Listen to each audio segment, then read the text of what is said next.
three ways you make money, and there's only three ways you make money. The mentorship, the coaching, all of a sudden she went from nothing and she can accomplish anything to accomplishing something. Let me tell you, you're going to give one idea and you're going to get 9 ideas back.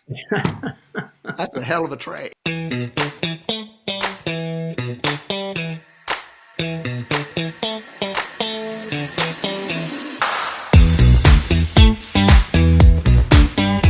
Hey folks, today we have got a fantastic podcast. This gentleman has been a friend of mine for just a number of years. I'm going to say pretty close to 25 years.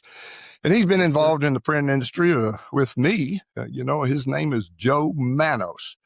And he was with Mindfire for a number of years. And since then, he's kind of like me. He's retired, and doing other things. And of course, I retired and now I'm trying to do a podcast, still doing a little bit of work, but it keeps us active.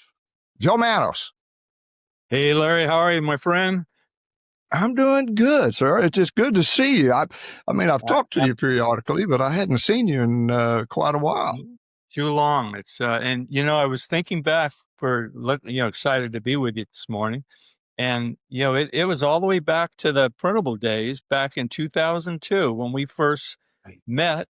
And I started coming down to Houston with your company down there and working with you guys, my team. And so 2002, where'd the time go? That's what I want to know. Just like that. And I tell people all the time, I look back, I'm 74 and how did I get here that fast? It was just like overnight. But, and I look back when we met, and of course we were a printable customer, and boy, it was the software that came out that was really, really a good one. And you handle all that. And one thing that I always talked about, Joe, he always explained things properly, explained things to where you understood, was a great trainer. And it was a good experience. I can tell you that. Even my employees said the same thing. Yeah, it was cutting edge. We were, doing some amazing things back then. And I remember that one hospital he had down there that we visited a number of times was Herman or something. Yeah, Memorial Herman. Yeah. Oh my God. And we had some fun there, did some amazing things. You always had great customers. You had a great team. You ran a great operation. It was a lot of fun. Oh man. Thank you, Joe. And I've always said, I had the best employees of anybody in, whether it print business or whatever the business was. They were so dedicated and we all just worked together. But what I've already said, and I've told many, many people that I really didn't run the shop. I didn't really manage the employees, they were adults. They knew what needed to be done. I didn't have to go back there and tell them, well, you got to do this, you got to do that. Man, I'm telling you, we just all worked together and they knew if we were busy and they were running behind, if it was, bindery work, man, I went back there and, I was stuffing envelopes or whatever it took. I've always said, and Annette, Rathgaber that worked for me for a number of years, always says sometimes she was the brains of the operation. She kept us all in line and under control. That's the amazing thing though about how blessed we are having great team members, because I was the same way. When you have great team members, it's like everyone has a sixth sense. This has to be done. Let's go get it done.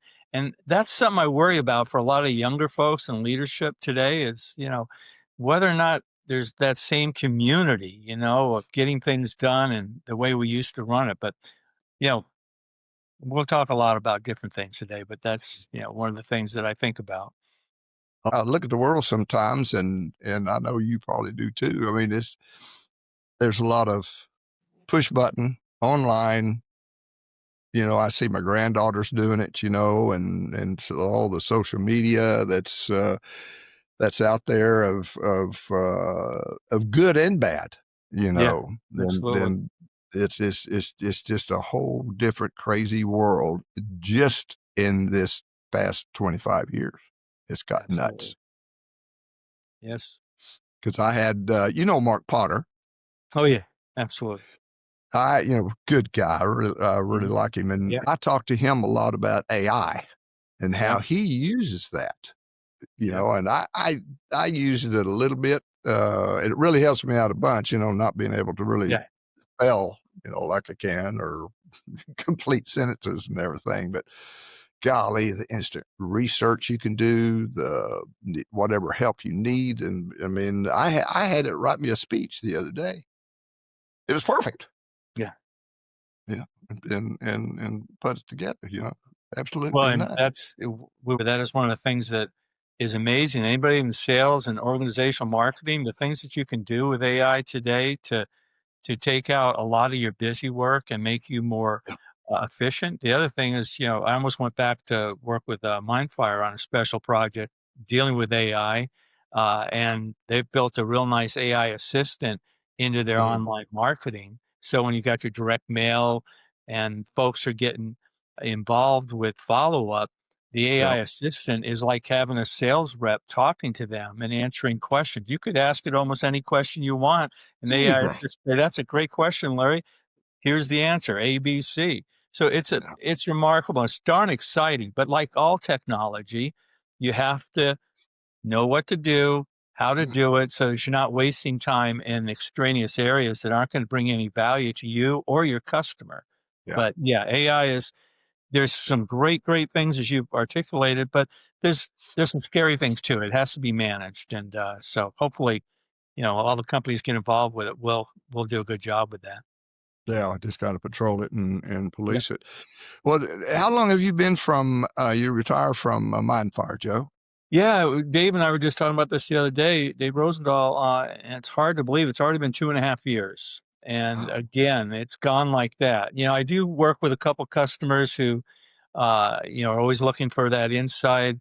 You know, can I just brainstorm with you, Joe? And I've been mentoring a couple folks in the industry, but I just can't believe it. And I had this long list of things, you know, to dos that I want to do with Joan, and you know, we got off doing it the first month, and then we got a little sidelined with some things with her.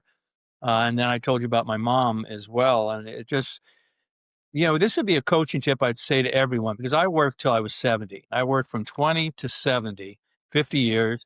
And the biggest fear I had, Larry, and I think you can probably relate to this based on our, you know, past together. The greatest fear I have is, you know, I'm very blessed. I'm athletic. I still ride, run, do everything every day. But my biggest fear was I would wake up one day and find out I've got a year to live, you know, at 75, let's say. And I was going to go, geez, I had all these things I wanted to get done. So, you know, again, priorities. I've been very blessed, you know, always made time for the family, but that was my biggest fear, Larry. And I loved what I was doing at Mindfire. We had a blast. We had an amazing team. But I had to put the hand out and say, Dave, I'm ending it. When I turn 70, I'm done, and I got to go do something else. And you know what? Everybody in the world, Larry, was worried that I was going to wake up Monday morning, the day after I retired, and go, poor Joe. He's probably trying to figure out what to do today. Larry, I had a calendar Monday through Friday, what I was going to do. You know, it was already mapped out, and I was already on the projects, and I was as busy as I was working, but it was different priorities.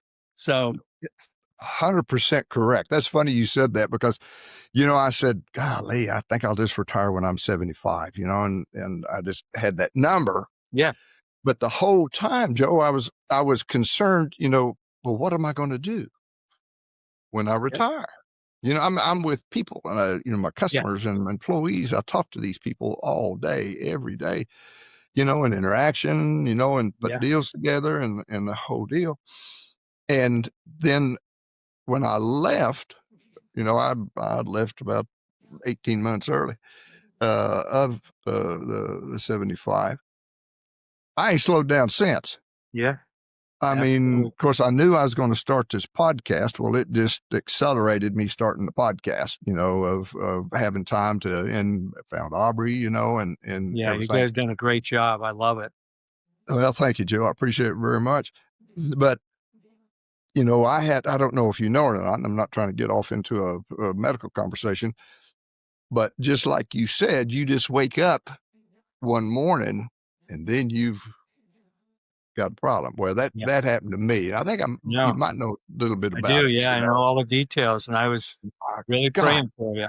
Yeah. And you just wake up and say, Jesus, is this what the life's all about? Is this what's going to happen? And then, of course, when you do that, well, then you're involved with, doctors and tests and, Yep. and of course, there's a reason they call it a practice, because they are practicing on your ass just constantly, Yeah. of seeing what they are, but in good intent. They're just trying to figure out, what's wrong with you. And then Jody had a mom. She's dealing with that, and she's in West Virginia. And then I got my mom, and I'm taking care of all that. And then I think you have your mom. Yeah. That's your, and thank God we're here to help take care of them. I Amen. mean, my mom took good care of me, and very young lady. She was 16 when I was born, Yeah. and she turned 17, several months after that. So it's just things, how continually things Change. can evolve and change. Yeah. And just one more medical thing, then we'll get off that topic, go talk about fun stuff. But, you know, um, my wife, Yeah. had a mammogram, and Yeah. all of a sudden the doc said, we found something we don't like. And I'll make a long story short, she had breast cancer. Luckily, they caught it very early. Within a week, we were in getting a lumpectomy, where they got it all out. And Yeah. now she's doing great a month later. And, God love you her. take a pill once a month for the next 5 years. I'm sorry, once a day for the next 5 years. But for all the ladies watching the podcast, do not put your yearly Never. test off, because if you catch it early, it's not the death sentence it was, 20 years ago. They're curing it left and right. So enough about the medical. Let's talk about some fun stuff. Yeah. What I'd like to talk to you a little bit about your experiences, because when you're out there, you see a lot of leaders, Yeah. or they're so-called leaders on that of different kind of organizations. And boy, I've seen some that are just absolutely stellar. And I've Yes. seen some that they live it on title only. They Sure. love that title, and the companies don't evolve like they should, Yep. but because of that. I mean, I know Chris Wells as well as you do too. I mean, Yeah. great Believe leader, that. Yeah. good motivator, and works hard. He works right along well with his employees there, and Jack Glacken, Jack. Jack's amazing. Absolutely. He's a good man. I just talked to him the other day, matter of fact, and he's doing pretty good Runs a on good that. organization. But and I see in the time that I was a so-called leader, Yeah. ran my organization, Yeah. business owner, and the employees, they are tickled to death to work. They are tickled to death to produce a good job. Yep. They are just tickled to death to please me, Mhm. and that was a lot of it too. But it seems like when I had them in that mode, I mean, boy, we were profitable. Man, Yes. I'm telling you, and they made good money. They always shared in the profits with me, on Yep. that. And then if I had a bad apple, didn't have many, but I had a few inside the organization that just didn't blend right with everything. I didn't have to take care of it. They took care of it. I mean, they just That's said, no, amazing. this Yeah. person doesn't fit, within our group. So it's just been crazy how I've seen all that, and involving in business. Yeah. Leadership, especially nowadays, is, you know, in many ways easier than ever, but in other ways more difficult than ever. And Mhm. I think back your leadership style, Chris, Jack, we're all people, Yep. right? And, we get to know our team members. They're not just a number. We know about their families, and it's all about communication, expectations. It's okay when someone disappoints you, maybe missed an assignment, to sit down and have a conversation. This is what it does to the organization. More importantly, this is what it does to our customer. And, that's something, Larry, because I know your customer relationships were like mine. They were always stellar, amazing. But Yep. very often, a lot of leadership today, they're so busy looking at the P&L and looking inside the Mhm. organization instead of outside the organization at the customer, and really asking the customers, how are we doing? I was very blessed in that even when I was driving sales and marketing, uh, I learned very early on from one of my mentors, my first company, Pierre Beret. He was the regional vice president, the classiest gentleman I ever met. He's a lot like the Southern gentleman. He was a Frenchman, and oh my God, he very early on, I was a young kid, 24, and he said, "Joe, you're going to go places. You're going to be one of our top reps, a future manager, but find out what the customers want and then over deliver to them. And if you do that, you're going to have my job sometime." I never forgot that, Larry. And, Baby. if you look at all the companies, you knew me at Printable, you knew me at Mindfire, where I Mhm. retired. Um, you know that we were customer focused. You could call Yep. me up, Yep. you call anybody up our team and say, "Darn it, Joe, what the heck's going on? The software, da da da da da." And we wouldn't say, "Okay, let me check it out. I'll call you back." And you never heard from us. We find out, we'd be back on the horn with you. We might be back on the horn with you and your customer, telling you exactly what happened and what we were going to do to make it right. And that is the difference between, great leaders and teams that, like you were describing, that are all on board. And then when you're all rowing in the Yeah. same direction like that, things go really well.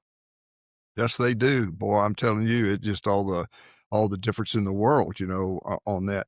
And as you were talking about that, I remember a young lady. I haven't talked to her in several years. Mary Trotta. Oh yeah. She a good One, lady. she was Good lady. She was outstanding sales leader, outstanding salesperson. I met Mary when I took over vice president of sales for Printable, and she was our director of sales, and we became fast friends.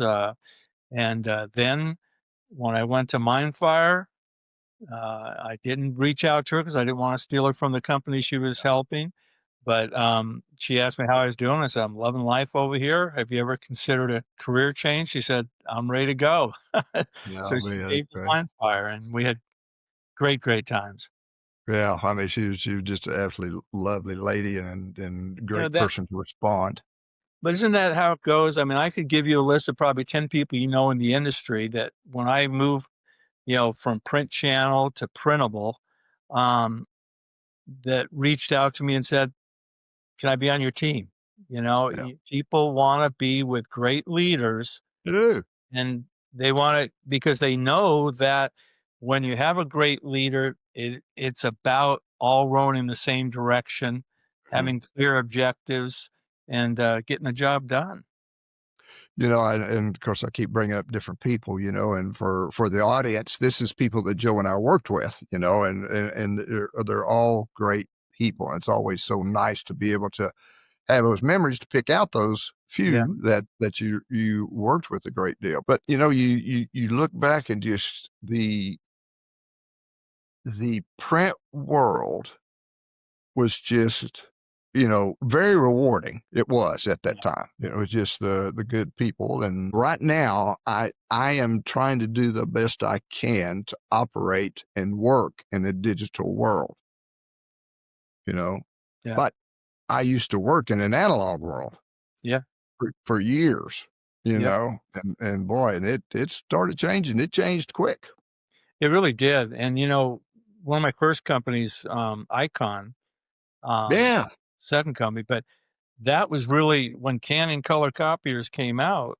yeah, That was the beginning of that digital transformation. And then, with the HP yeah, and, that you were involved in, and, we mhm, were driving pages on that.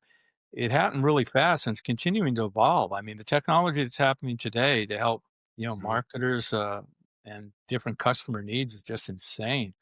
But, that's another key learning point that I experienced from a great leader, and that was, the only constant's change. Change in and Yeah, of itself is neither positive nor negative. It's how you react to the change that determines the outcome. And you think about that, whether you're a leader or you're talking about technology, because change can be internal, external to your company, but therein lies technology is always going to continue to evolve.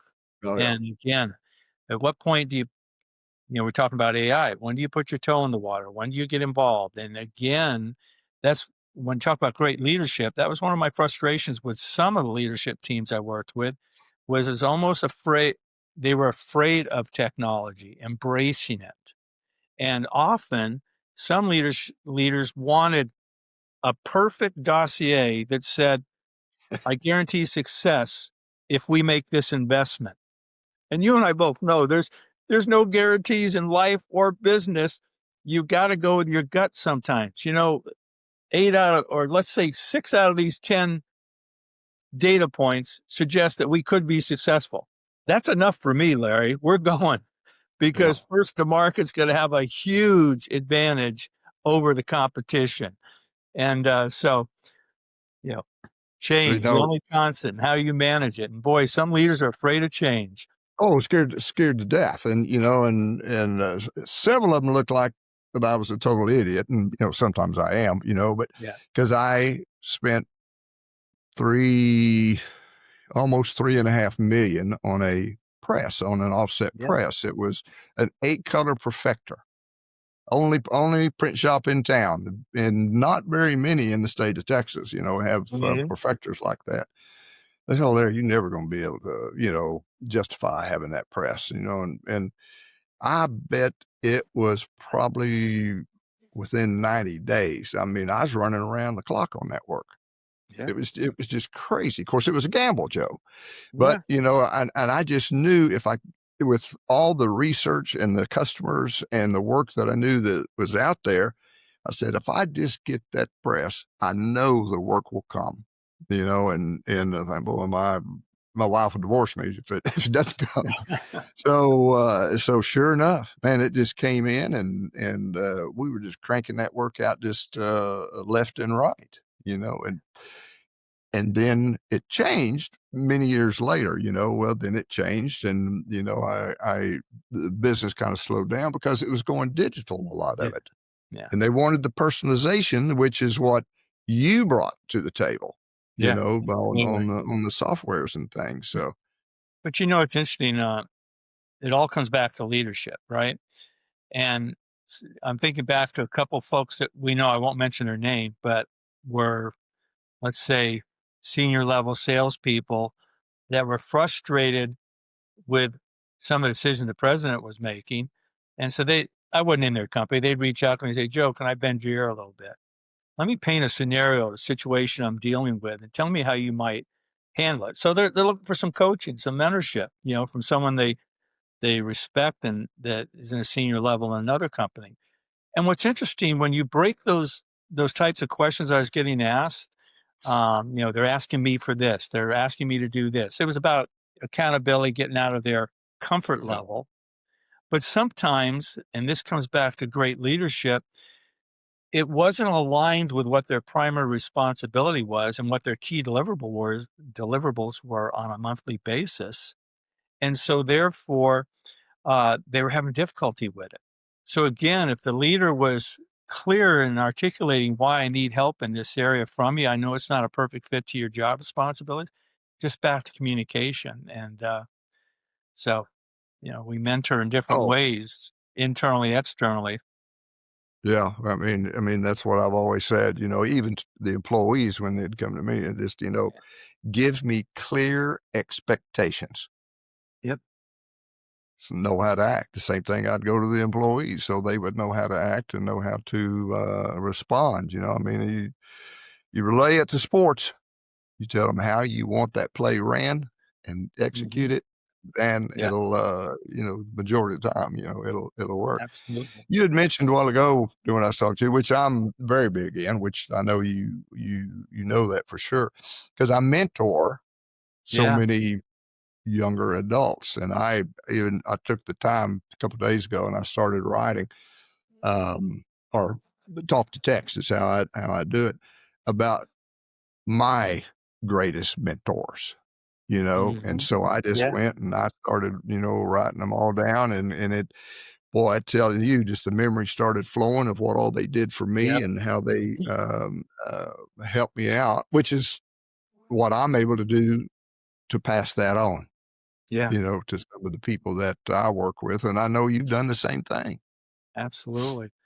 It's interesting. And you and I talked about this, when we spoke last, when we think in terms of mentorship, that sometimes we don't always know the impact we had on somebody. Now you're doing something formal right now with youngsters, which is fantastic. Because let's face it, it's such a different world for youngsters. They need all the help and insight they can Yeah. get in so many different areas. But let me paint a picture of many, many years ago when I was very young. I think I was 20 and I was coaching a diving team.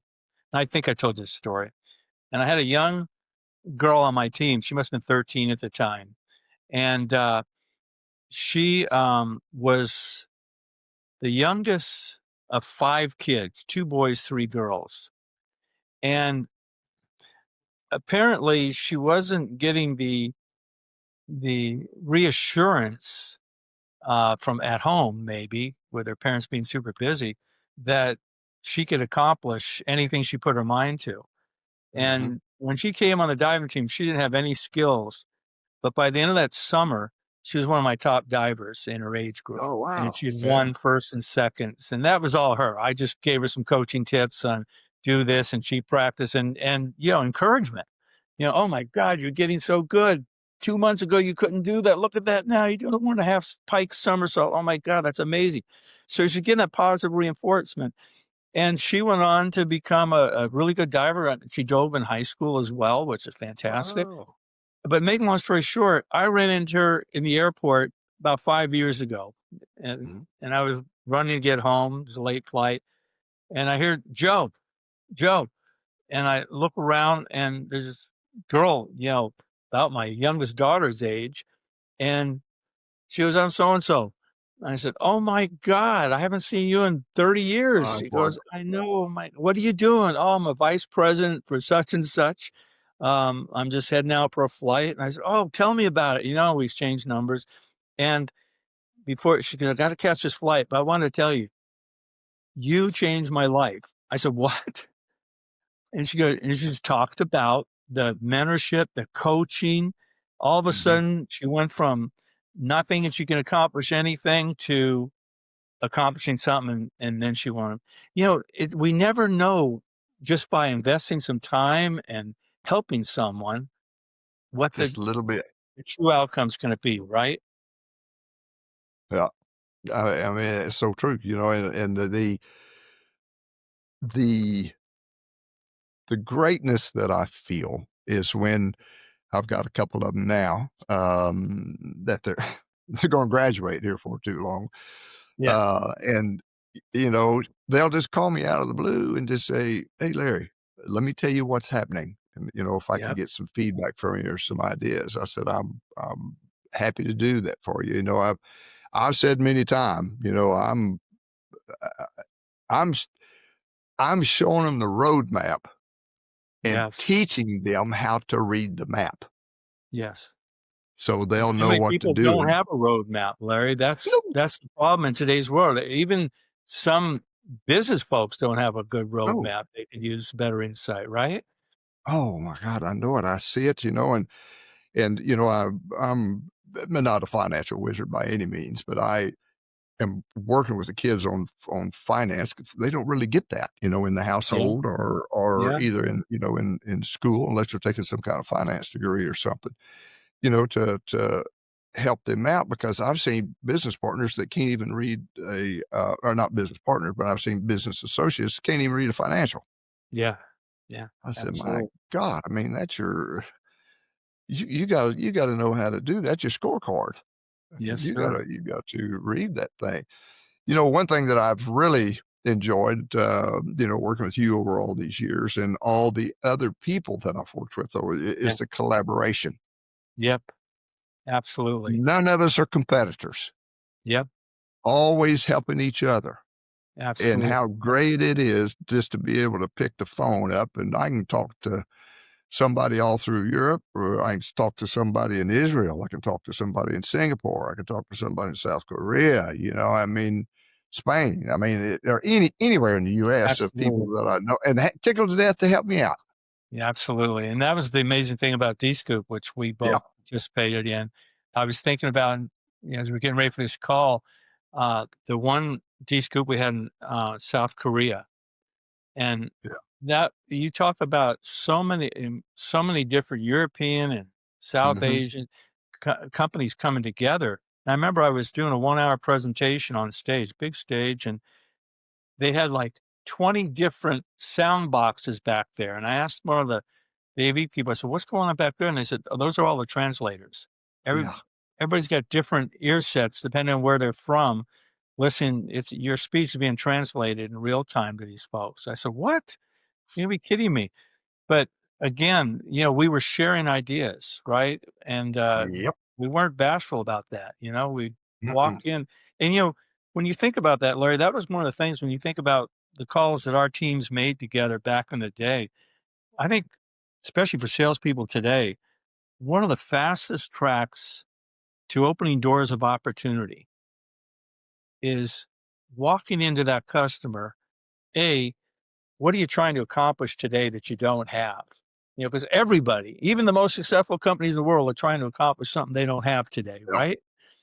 And then secondly, once we identify some of those things, then having a little conversation. Well, what I'd like to do today, I've worked with some other companies similar to you, and I just want to share a couple ideas that have been really successful for them in helping them improve results, deliver better results for customers. And it's just sharing and caring, right? It's just sharing ideas. And when people find out that, hey, you've got some great ideas, you're offering them up for free before you ever sold anything to them, all of a sudden you've got a relationship going that is different than anybody else that's knocking on their door. And I don't see enough of that today, Larry. I just don't see enough of that at all. Not at all. And some people have even they say, "Well, aren't you afraid about they're going to take your business?" I said, "No, I'm not. I'm here to help. But if they do take business, it's probably business that I cannot print or do, to hand it off to them." So, it's been great to be able to have those collaborators, throughout the world and get ideas from. They would contact me also, and say, "Larry, how you been doing this? How do you run that?" And I don't know if you remember Bob Shear. Oh yeah, absolutely. Okay, I haven't talked to him in many, many years, and this was, oh my God, I don't know how long ago this was. Maybe 2006, maybe 2007, and I had 10 guys around me, and at lunch. Because I wanted to talk to them about D-Scoop, and there's some new prospects that were there, and I said, "Well, what I would like to do to kind of kick this off, let's talk about your best case scenario of what happened or what helped you succeed in certain work." And I said, "Bob, I'll go ahead and start off with you." He said, "I don't know if I want to share that.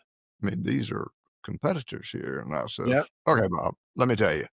You're going to give one idea and you're going to get 9 ideas back. That's a hell of a trade." Absolutely. You're spot on. And you know what? Boy. One of my mentors told me to that very point, Larry, because I'd asked him when we were sharing some really, really great insight for one of our biggest customers. And there was a competitor in the room because it was a joint project. And I said, "Aren't you worried about that?" And he goes, "Joe, I could give them our damn playbook. There's very few companies that have the ability to implement that will work as hard as we do. So I'm not worried about it." And that's really the truth when you think about it, right? Right. You just got to be confident in your work. Yeah. Now, if you're doing something shyster, or doing something, that's not quite right, well, then you should have reason to be concerned. But if and along those lines, way back when, we're doing a podcast right now, which is fantastic. But way back when, I'm thinking back when we first started working together. If you recall, we were doing at Printable, and then certainly at Mindfire, we were doing monthly webinars, educational webinars. Those weren't even on the radar back then. And we were doing educational webinars where we were educating customers, competitors, prospects on innovative ways to use web to print when we first started. And then, of course, marketing advanced online marketing strategies with direct mail, et cetera. We were giving away the family secrets, just educating. And, that's how we grew the business, because everybody wanted to have the inside track on great ideas. And same thing with podcasts today, right? People are just trying to consume information, get better, smarter. And you might listen to 10 podcasts, get one great idea that you can go apply and generate some business from. It's fantastic. And you can share that one with the customer that you're talking to. Let me tell you what I just listened to on the podcast. They are able to do this, and it's related to the company that you're working for. I mean, it's all the time, and I, personally, I feel it's so exciting because I can get my iPad or my Mac, usually my iPad. God almighty, what all I can learn free. Yeah. The education doesn't cost anything, either from LinkedIn, from YouTube. My God, that's just an endless education there on YouTube, and all the podcast and the sharing of information and on that. I mean, you can get a PhD just by doing that, damn near. Absolutely. Yeah. It's just so fortunate. And then the sales guys, I used to get kind of aggravated at them that I worked with. And they said, "Well, Larry, how did you know that?" And I said, "Go right here, www, chick, chick, chick," And so they would finally, they were catching on, and they were doing that.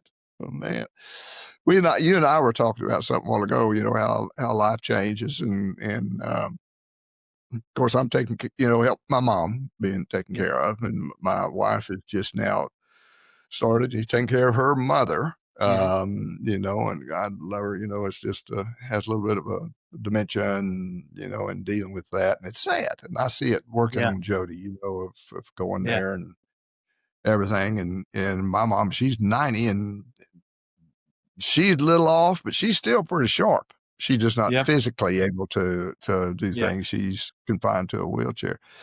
And and I know you're helping your mom, on that. And, and when it comes to this, and I want to talk about the expense. I mean, the expense of having to take care of this. And I think, and I talked to a lot of the kids, and I said, "Man, I know you just want to make money. You want a new car. You want these new tennis shoes. You want the best iPhone there is possibly out there. You want a new computer, and you want to, go to Italy and everything else." And so do I, But I'm telling you right now, I mean, save, save, save. I tell them all the time, every idle dollar you have, it needs to be working. Absolutely. Wherever it is. You get 3-4%, on that dollar, and not even having an investment, just have it in a, compound savings or something. And I couldn't agree more, Larry. And what shocked me was, I did some research on this because I was just curious what the average savings amount is for different ages and what they have, savings versus, making ends meet. It's shocking how ill-prepared most people are. And I think back when we're young and we're raising families, you've got a million things going on, but you always got to be putting something in the bank and have that money working for you, like you said, because there are no guarantees in life, number one. No. Number two, we all hope we're going to be super healthy through our late years, but God forbid if something happens, that is going to be the number one expense that hurts most people is their health care. Healthcare costs. And that's why you just never know. But anyway, just be prepared.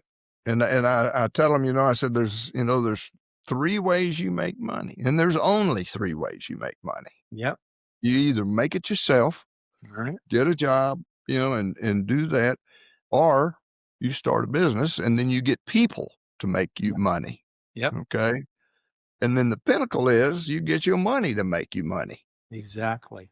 Yep. And that's the top. That's where you want to be. And I see, I've got a real good friend. I talk to him pretty regularly, and his wife is my wife's best friend. And he started doing this years ago. He just, man, $10, put it away, maxed out 401. Boy, then he started making, moves to new jobs, which he had, a good income off some of the jobs. A real smart boy. And, just kept, saving, investing, and he's a wise investor, in that, boy. Yeah. I mean, him and his wife now, they can get travel. They have little health issues here and there, but not anything major. But I mean, and like Wayne, his name's Wayne. Like, he and I were talking in that about things, and I said, I've always learned, don't continually to work for your money. Let your money work for you. Yeah. That's what you want. But, it's hard. It's hard to get kids to understand that sometimes. One day I got a grandson that we adopted. We just kind of April, April. Yeah. And took him in. He was 15 years old. He's turned 15, and he called my daughter, and he lived in Lubbock, and he said, "Abel, can I come live with you?" I said, "I can't be here and do this anymore." His dad was just a druggie, and half time they didn't have electricity or water in the house, and just a sad situation. And he was a good kid, but he could see that was not the path. So Abel called me crying. She says, "What do I do, Dad?" I said, "You get in your car and you go get him." So she drove to Lubbock, got him. The only thing he had was a backpack. I had a few little things in it, and brought him back here and to Houston. And we were able to, when he turned 16, we got him a job at Discount Tire because we're good friends with the manager over there, and had him a little car, a little Jetta, and got him in school. He's a C student. He just didn't have any prior really education, or help on an education. But I saw when he was working and making money, he wanted some brand new tennis shoes.